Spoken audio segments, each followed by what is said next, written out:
A few weeks ago, Trump declared himself a nationalist at a rally in Houston in support of Ted Cruz's running for government.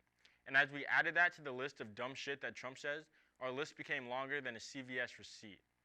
But unlike the coupons for discounted deodorant, we can't ignore this. The rule of corrupt, power-hungry globalists. You know what a globalist is, right? You know what a globalist is. A globalist is a person that wants the globe to do well, frankly, not caring about our country so much. And you know what? We can't have that. You know, they have a word. It sort of became old-fashioned. It's called a nationalist. And I say, really, we're not supposed to use that word. You know what I am? I'm a nationalist, okay? I'm a nationalist. Okay, this is crazy. Most of what he says is crazy, but this is just nutter butter. Now, the alt-right have been encoding anti-globalism in their shit for decades, and many far-right activists heavily link expressions of modern-day anti-globalism to anti-Semitism. In 1999, many youth were inspired by the anti-World Trade Organization protests that mostly took place in Seattle, and for really good reason. The World Trade Organization pissed a lot of people off. Through regulations pushed by them, the public began to see that this institution based in globalization ideologies were actually heavily serving the rich. They cut down tariffs for developed countries, but increased it for developing countries. They removed environmental regulations on multinational corporations and took jobs previously owned by American citizens overseas to exploit cheap labor. But protests like these were like beauty pageants for pedophiles. Oh, you hate multinational corporation? You want to save the planet too? You're against the New World Order? Us too! And we're Nazis! Woohoo! Many white youth activists who were passionate about keeping jobs in America and looking out for the people's interests were being swayed into believing that these white nationalist groups had the same values as them. White nationalist leaders recruited member after member at these protests and across internet activist networks. And Matt Hale was an anti-globalist, but he had some pretty fucking insane views. Matt Hale was a co-founder and the Pontifex Maximus, or the highest priest of a white separatist group known as the World Church of the Creator. He recruited many of his members in person at anti-globalization protests and on online networks. Look at this interview he did in reference to members of his church killing 2 and wounding 9 people of color back in 1997. I take it you do condemn Hitler, don't you? You do think what he did was wrong, the Holocaust and everything about him, don't you? You'll condemn him tonight. The fact of the matter is that the Jews are parasites, and I don't lose 1 minute of sleep over whatever happened to them in the Second World War that was instigated by the Jews. I don't care about the Jews, I care about white people. It's not every day you see Fox News calling out racism. But this is in-your-face racist. In 2001, a new website emerged, purposed to be a collective space for anti-globalist activists emerged, calling itself the Anti-Globalization Action Network. But the Anti-Defamation League, the world's leading organization in fighting against anti-Semitism, discovered and reported that it was actually a front for the National Alliance to recruit members into their groups. And the National Alliance is literally the KKK. On the National Alliance website, their eligibility requirements are simple. Any white person of good character can join the group, meaning that nobody should be in the group. Billy Roper, the deputy membership coordinator of the National Alliance, said, "We find that a lot of well-intentioned white youth have been brainwashed by the controlled media and the establishment, and naturally want to rebel, but they understand that the only acceptable form of rebellion is that which maintains the myth of universal equality. Once they discover that white nationalists are also anti-capitalist and anti-establishment and pro-environment, and furthermore, that the establishment considers biological racism to be antithetical to their hegemony, they begin to understand that we are the true revolutionaries, not me. Most people, by definition, are politically apathetic and inactive. Those who are more idealistic or ideologically inclined make much better prospective recruits than do lemmings." Billy Roper. The National Alliance took a bunch of people looking to do good and basically did what the Emperor did with Anakin Skywalker, except in this instance, the dark side was actually nationalism. And they are doing their work extremely well. The National Alliance propaganda has instigated acts of extreme violence towards minority groups all over the world. Take one of their huge projects, like their music company, Resistance Records, for example. They are a recording company that, I shit you not, makes hatecore music for racial nationals. And I know I'm really scraping the bottom of the barrel here, but listen to this song, just 10 seconds of the song, made by this jackass named Johnny Rebel. You know, there ain't much difference between a nigger and a donkey. And the Anti-Defamation League said that Resistance Records is the largest and most prominent label for white power hate music. And they have instigated many acts of extreme terrorism. Now, to be anti-globalist is basically like saying you're a nationalist. But I didn't want to assume, so Trump actually just came out and said it about a month ago. And who better to say it to than the United Nations? And of course, Trump has been doing this since before he became president. America First always been his go-to campaign slogan. And of course, Trump has been doing this since before he even became president. America First has always been his go-to campaign. The Netherlands, second. Germany, second. Venice, second. Denmark, second. Brazil, second. Portugal, second. Austria, second. Poland, second. Mexico, be second. India, second. Now, the public and the press have been very adamant about questioning Trump for his comments on nationalism. And Trump has been killing it with those answers. Not really. On the campaign trail, you called yourself a nationalist. Some people saw that as emboldening white nationalists. Now people are also saying I don't know why you'd that say the that. president. That's such a racist There are question. some people that say that now the Republican Party is seen as supporting white nationalists because of your rhetoric. What do you make of that? I don't believe. You know, reporter Yamiche didn't even say it.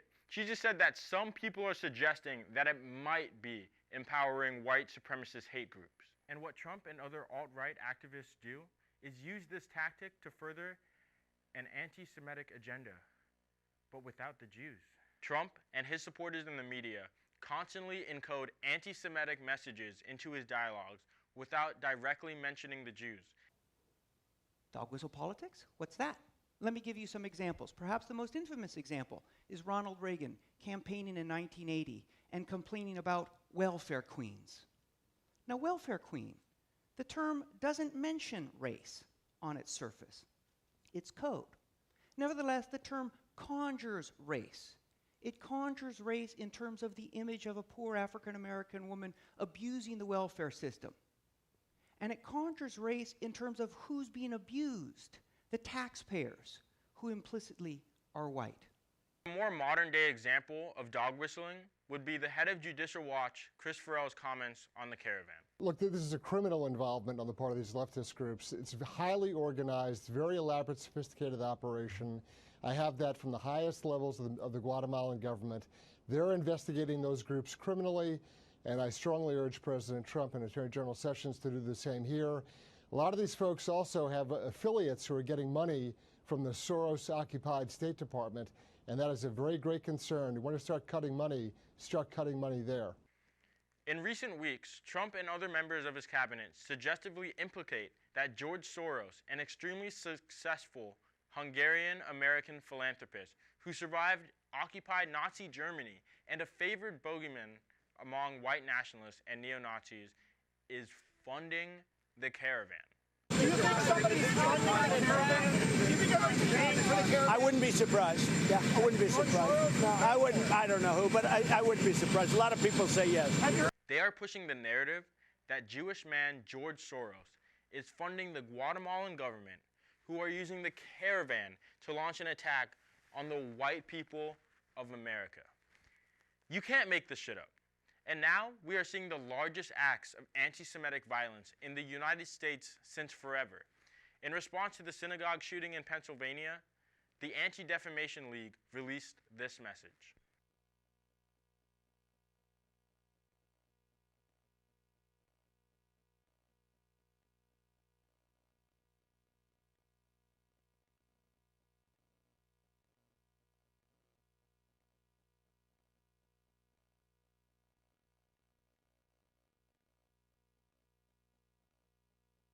Saturday's attack took the lives of 11 congregants, making it the deadliest attack on Jewish people in U.S. history. in U.S. history. According to the Anti-Defamation League, it's part of a pattern, however, of growing anti-Semitism in the country. In 2017, the number of anti-Semitic incidents rose by nearly 60%, the largest single increase on record by the organization. In 2002, the Anti-Defamation League put out an article about deceptive website attempts to lure anti-globalization activists to neo-Nazi movements. So white nationalist leaders like the previously mentioned robotic recreation of what I would call the Antichrist, Matt Hale, saw an opportunity. Matt Hale said that the protests in Seattle were incredibly successful from the point of view of the rioters as well as our church. They helped shut down talks of the Jew World Order and helped make a mockery of the Jewish occupational government around the world. Bravo. They were white, they were anti-globalization, and they loved the internet.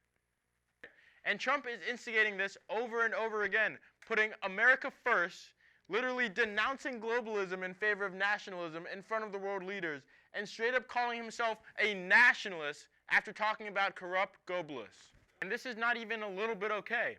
People argue, oh, nationalism can be used as a driver for independence from oppressing nations like in the Indian independence movement, or the movement for sovereignty in the Hawaiian Islands. Comparing nationalism's place in Hawaiian sovereignty and nationalism in white America would be like comparing a paintball gun to an AR-15.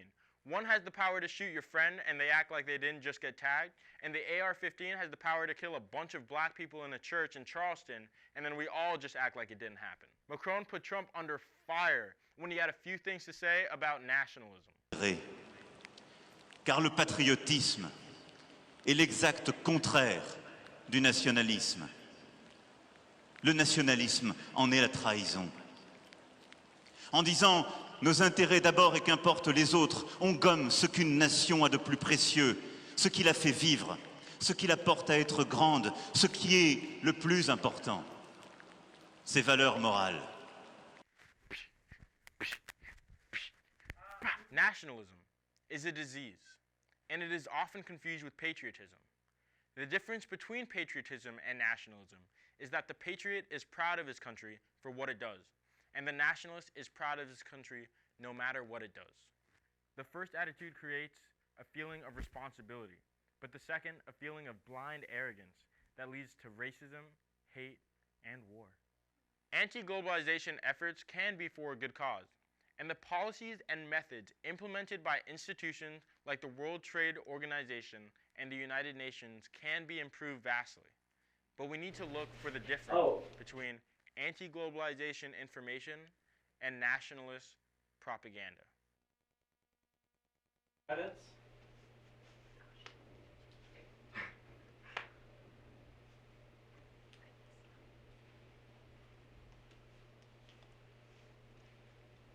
You are a tasty apple.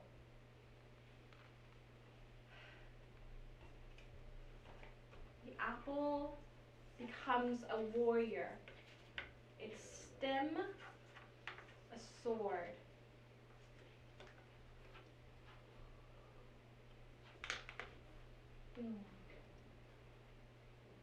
No, but you're a sweet apple. Draw a skirt and another apple, a girl apple. Apple lips, so kissable.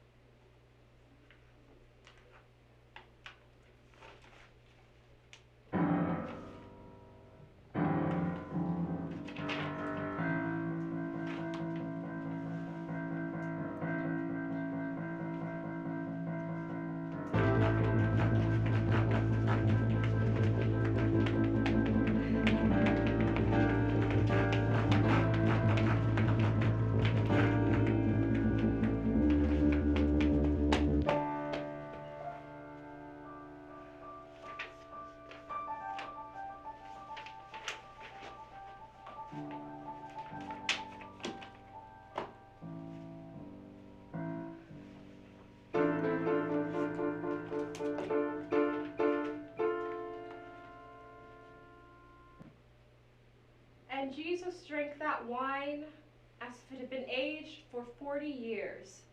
Everyone at the wedding struck out of their mind, as if the yeast on Jesus' feet must have been... Sister! Tennis practice started 15 minutes ago. Why are you not with your peers? I was just caught reading. Or were you caught snacking? You better run along. And what verse were you reading, sister? Sopranos, 1738. It's about my study time. Go.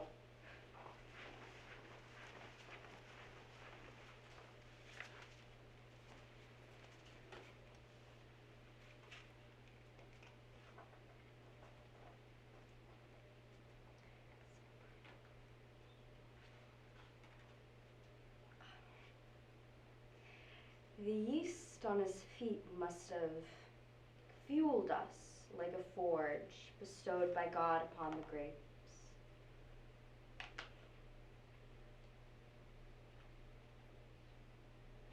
Jesus and Polly hadn't known each other long, but they could feel a strong bond growing between them.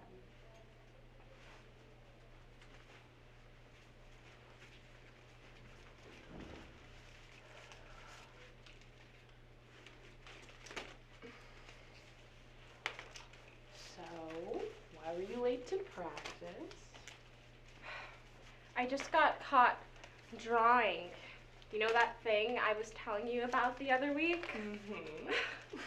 Well, thank you, but my drawing was kind of revealing and I didn't have anywhere to put it, so I put it in Sister's Bible. What? Now it's just so fucked up because now she's gonna find it. Well, it's not your fault she's the Christopher Columbus of sexuality. I know, I just hate that we have to follow around that old white bitch all the time. I'm sorry, that sucks. Fucking hurts. I hate my voice when I complain. It sounds like the turbines of a plane or a train.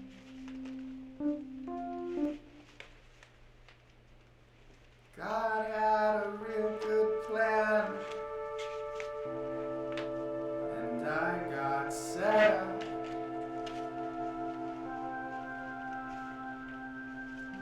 They framed me, these bitches framed me, the top ones framed me,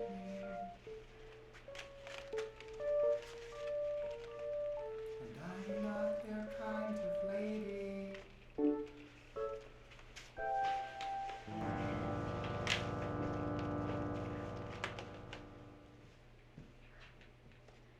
As Christ and the rebels set out that night for food and to distribute their sweet alternative newspaper, there was the smell of love in the air.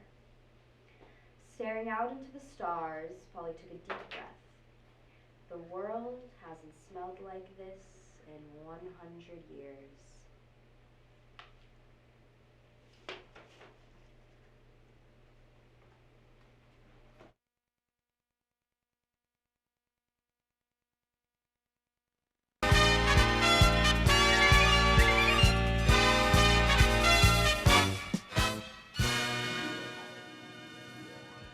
Hello, and welcome to the Nightly News.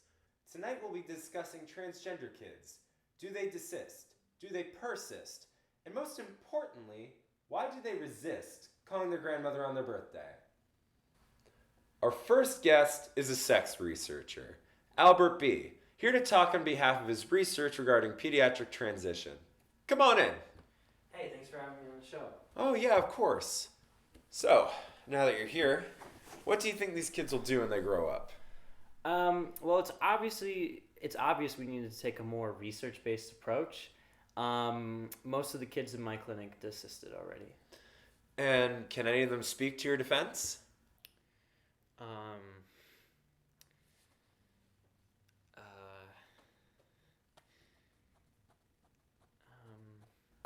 All right then. Great to have you on the show. Okay, thank you. Thank you. Next guest. Up next, we have famous transgender author and activist, Adrian Smith. Welcome to our show. Hello, great to be here. I just want to say that detransition is a myth. I wrote an entire book about my childhood that everyone has to read. The researcher in question was known for using outdated methods and for working to assimilate children into a violent culture. Wasn't there an article about 3 detransition adults? Oh, those are just collateral. But collateral. Oh my, I meant lateral. You know, they just are. And I'm sorry for what they went through, but really a trans person should have been the one to report on them. And, you know, they clearly didn't have a real transitional experience. If you want to know the lives of real trans people, read my book. All right, well, now for our next guest, we have a detransition woman. Come on in.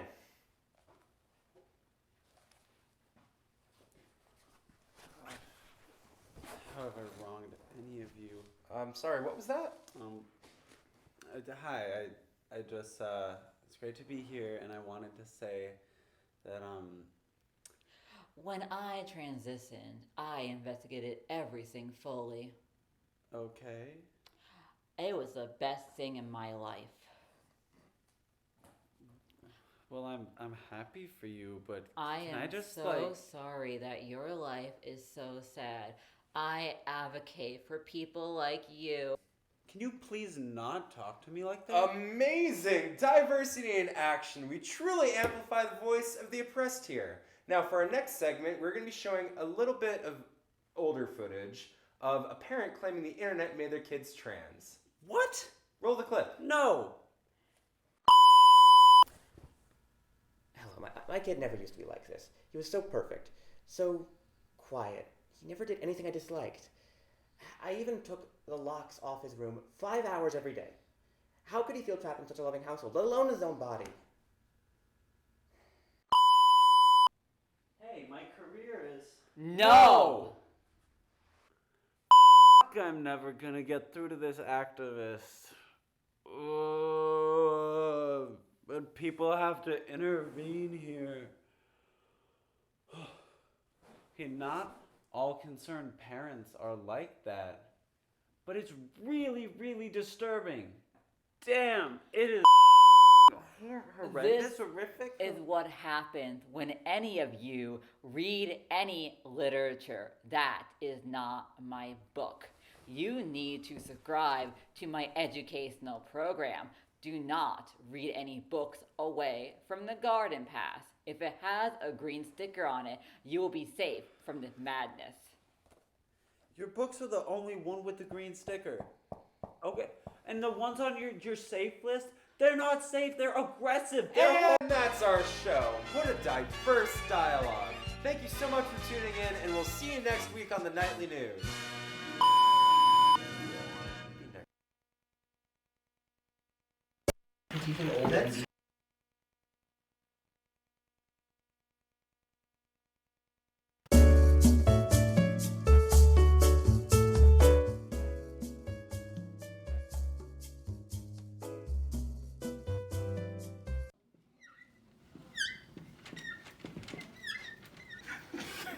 I texted the Slack on here. It's like 4 people here and 1 person's not even in the group. There's 6 people here and audio is very important. Yes. Except for Abdullah doesn't count me important. I don't know. Let's start. Let's start. Alright.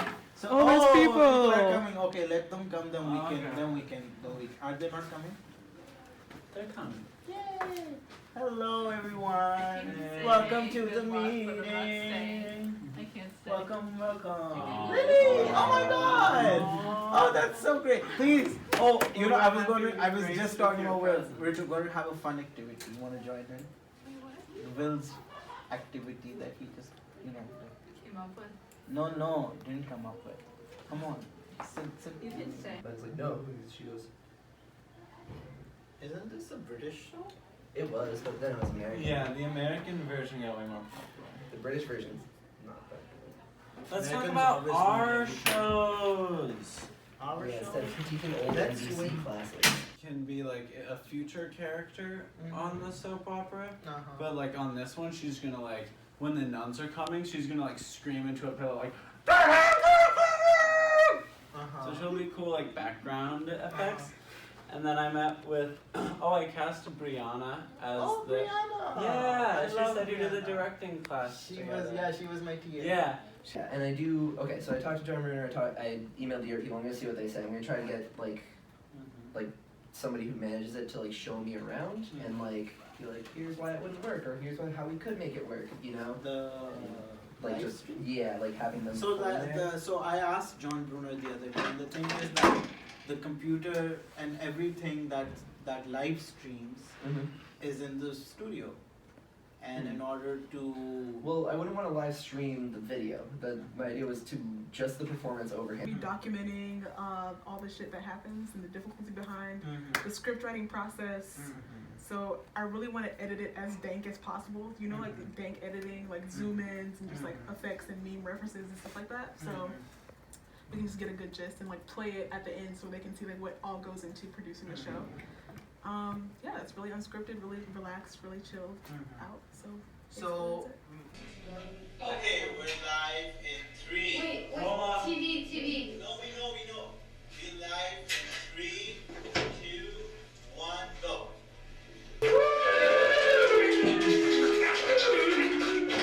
Oh, Mel. Yeah, I'm this is kind of cool. That's not.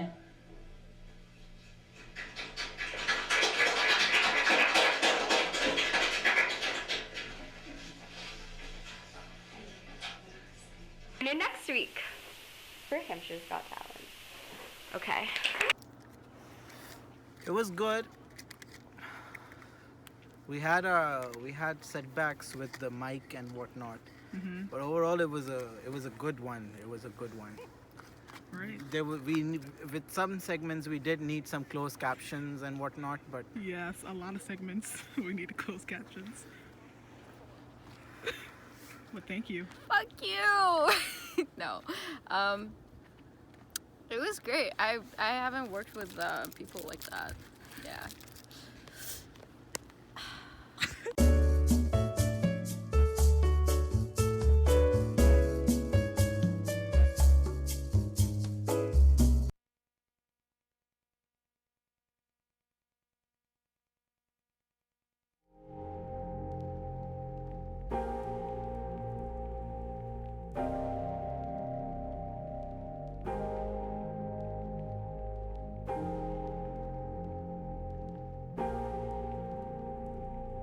you